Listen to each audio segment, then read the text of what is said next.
একবার আত্মীয় স্বজনের জন্য, আত্মীয় স্বজনের মধ্যে যারা গরিব আছে, অসহায় আছে, তাদের পরিবারে পৌঁছে দিলেন। আরেকবার যারা এতিম, মিসকিন, ফকির আছে, তাদেরকে দিয়ে দিবেন।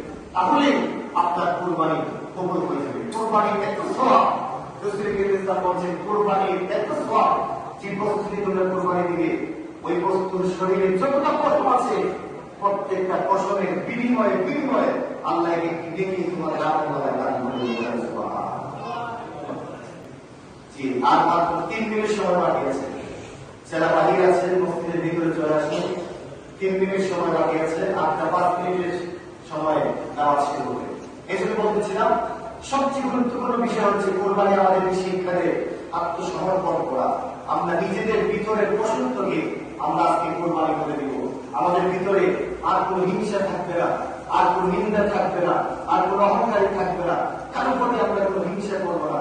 ঈদগাহ ময়দান থেকে যাওয়ার আগেই আমরা এগুলো স্থাপ করে ঈদগাহ ময়দানে চলে যাব। তাহলে আল্লাহ তাআলা আমাদের কোরবানি কবুল করে দিবে, মঞ্জুর করে দিবে। আল্লাহ তাআলা আমাদের সকলকে আমল করার তৌফিক দান করে।